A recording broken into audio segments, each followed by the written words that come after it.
అందరికీ నమస్కారం అండి.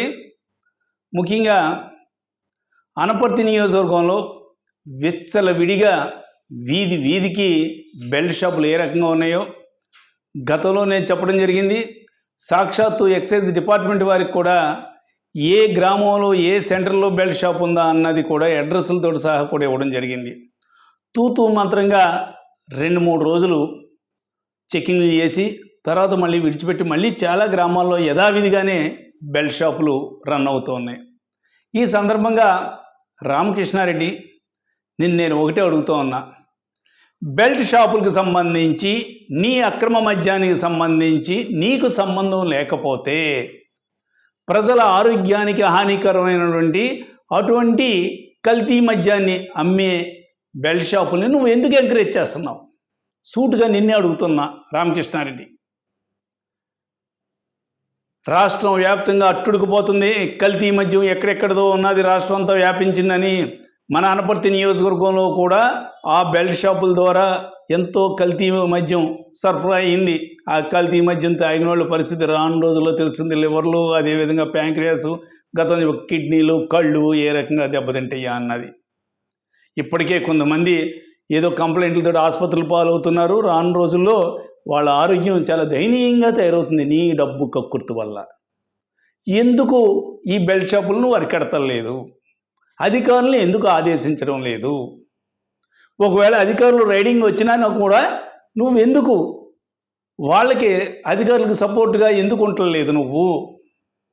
లేదంటే మీ ప్రభుత్వం పాలసీయా బెల్ట్ షాపులు ఎక్కడికక్కడే వీధికి బెల్ట్ షాపులు ఇచ్చేస్తున్నావు? నువ్వు జీవో ఇచ్చేయండి, మేమెవరూ మాట్లాడడం. ప్రభుత్వం తీరి ఎంత అనుకుంటాం, కల్తీ మధ్య ఎక్కడికక్కడ అమ్ముకోవచ్చని చెప్పండి ఒక స్టేట్మెంట్ ధైర్యంగాను. అదేం చేయరు. అంతెందుకు, నీ ధనదాహం ఏ రకంగా ఉందంటే మొన్న వచ్చిన తుఫాన్ టైంలో ఎక్కడికక్కడే ప్రజలు తుఫాను ఎప్పుడు ఏ టైంలో ఎలాగ వచ్చేస్తుందా, బతుకు జీవుడా వస్తే ఏంటా మనం ఎలాగానో పాపం అందరూ కూడా బిక్కుమని స్టేజ్లో ఉంటే సాక్షాత్తు అనపర్తిలోనే మరి ఆ రోజున ఎక్సైజ్ వాళ్ళు చెప్పారు సాయంకాలం 6 గంటల నుంచి షాపులన్నీ కూడా క్లోజ్ చేసామని, ఈ వైన్ షాపులు, బ్రాందీ షాపులు. కానీ అనపర్తిలో ఎదర షట్టర్లు వేసి వెనక ఒక్కొక్క బాటిల్ మీద 150 రూపాయలు ఎక్కువ వేసి మళ్ళీ అమ్మేరే. అంటే అంత అమౌంట్ వెనక్కి వేసి అమ్ముతున్నారు అంటే 150. అందులో నీ పర్సంటేజ్ ఎంత? నీకు సంబంధం లేకపోతే ఎందుకు ఎలా చేసావు?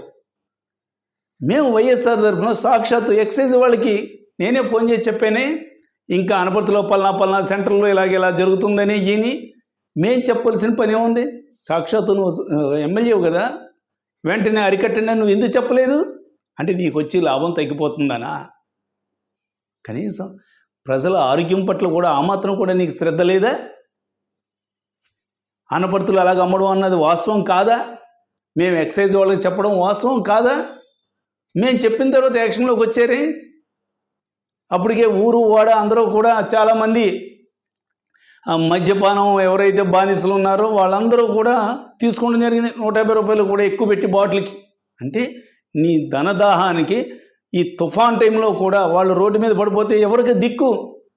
నీ ధనదాహానికి వాళ్ళు ఏమైపోయినా పర్లేదు, కనీసం ఎవరైనా తాగి ఒట్టప్పుడైతే రోడ్డు మీద పడిపోతే దారం టెల్లి వాళ్ళు ఒకళ్ళు వచ్చి సేవ్ చేస్తారు. కానీ ఈ తుఫాన్కి ఎక్కడికక్కడే తుఫాన్ వస్తుందని ఎవరి మట్టుకు వాళ్ళ ఇళ్లలో ఉన్నారు. రోడ్డు మీద పడినా ఏమైనా కూడా ఏమవుద్దో కూడా ఎవరికీ తెలియదు, ఏ కరెంట్ షాక్ కొడుతుందో తెలియదు. అయినా కూడా నీకు అవేవీ కాదు. నీకు కావాల్సింది ధనదాహం. ఈ ధనదాహంతో నీ ఇష్టం వచ్చిన రేట్లు అమ్మేస్తున్నావు. ముఖ్యంగా అనపర్తి నియోజకవర్గం బిక్కవోలు మండలం పందలపాక నుంచి నీ ఒక బినామీ పేరు మీద మరి షాపు తీయించుకొని కొంకుదురు గ్రామం నీ సొంత బంధువులు బెల్ట్ షాపును కూడా రెగ్యులర్ షాపుగా ఎలాగమ్ముతున్నారు ఈ రోజుకి కూడాను? రామకృష్ణారెడ్డి ఒకసారి గుర్తెచ్చుకో, ఒకసారి నేను చెప్పి వాస్తవాలు అవునా కాదా అన్నది. ఎందుకు అమ్ముతున్నారు అంటే కేవలం నీ ముడుపులు, నీ వాటాలు. అంటే నీకు సంబంధించిన వాళ్ళైతే ఏ రకంగా దోచేసినా ఏ రకంగా ఫీడింగ్ చేసినా ప్రజలకు గొడవలేదు. బెల్ట్ షాపులు ఇంత దారుణం. ఆ బెల్ట్ షాపు రెగ్యులర్ షాపులాగా అమ్ముతున్నారే కొంకుదురు. మీ అత్తవారు ఊరు ఇంకా చెప్పమంటావా ఎవరెవరు అన్నది? పేర్లు తర్వాత చెప్తాను. నెక్స్ట్ మీ బంధువులే అమ్ముతున్నది. మీ బంధువులు బినామీలను పెట్టి అమ్ముతున్నారు. అంతేకాకుండా ఎక్కడికక్కడే మళ్ళీ బెల్ట్ షాపులు స్టార్ట్ చేయడం. మన రంగాపురం వెళ్ళాం, అక్కడ కూడా ప్రజలందరూ కూడా గోల, వీధి వీధికి కూడా ఉందండి బాబు మా ఊర్లో షాపులని. ఎందుకు అరికెడతలేదు లేదు? అదేవిధంగా ఎక్సైజ్ డిపార్ట్మెంట్ వాళ్ళని కూడా ఒకటే అడుగుతా ఉన్నా, రామకృష్ణారెడ్డి ఒత్తిడి వల్ల కానీ మీరు ఆగిపోతే రేపొద్దున ఇబ్బంది పడేది మీరే.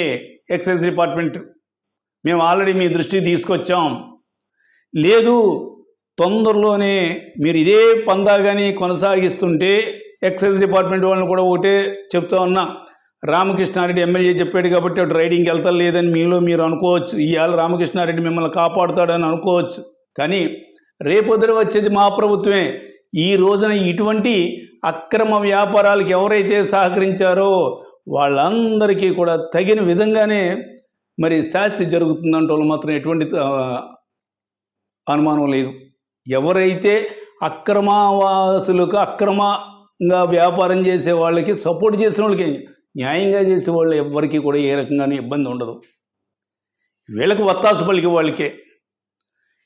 ఒకవేళ మీరు కానీ కంట్రోల్ చెయ్యకపోతే నేను ఒకటే చెప్తా ఉన్నా, వైఎస్ఆర్ కాంగ్రెస్ పార్టీ కార్యకర్తలు నాయకులు సహకారంతో బెల్ట్ షాపులు ఎక్కడ జరుగుతున్నాయో అక్కడికి వెళ్ళి డైరెక్ట్గా వీడియోలు తీసి వీడియో కాల్తోటే మీ ఎక్సైజ్ డిపార్ట్మెంట్ వాళ్ళతో కూడా మాట్లాడవలసి వస్తుంది. అప్పుడు జరిగే శాంతి భద్రతలకి కారణం ఎమ్మెల్యే మీరే అవుతారు. శాంతి భద్రతలకు ఏమాత్రం విఘాతం కలిగినా కూడా దానికి కారకులు మీరే అవుతారని కూడా ఈ సందర్భంగా తెలియజేస్తూ, ఏది ఏమైనా రామకృష్ణారెడ్డి నువ్వు సంపాదించింది చాలు, ఇకనైనా నీ ధనదాహాన్ని పక్కన పెట్టి ఈ బెల్ట్ షాపులను అరికట్టించు. ఈ కల్తీ మద్యం తాగి ప్రజలు అనారోగ్యం కాకుండా కనీసం వాళ్ళకి ఇప్పటికే పోయిన ఆరోగ్యాలు కొంత పోయినాయి, మిగతా వాళ్ళ ఆరోగ్యం కూడా చెడిపోకుండా ఉండే విధంగా వాళ్ళను కూడా అక్కడి నుంచి కాపాడమని వైఎస్ఆర్ కాంగ్రెస్ పార్టీ తరఫున చెబుతూ, ముఖ్యంగా ఎక్సైజ్ డిపార్ట్మెంట్ వాళ్ళకు కూడా మళ్ళీ చెబుతా ఉన్నా, రేపొద్దున మిమ్మల్ని ఎవరూ కూడా రక్షించలేరు. ఏమైనా పర్సంటేజీలు తీసుకున్నా ఎమ్మెల్యే ఒత్తిడి వల్ల మీరు చేస్తున్నామని మీరు అనుకున్నా కూడా భవిష్యత్తులో మిమ్మల్ని ఎవరూ కూడా రక్షించలేరని మాత్రం ఈ సందర్భంగా తెలియజేస్తున్నాను. నమస్కారం అండి.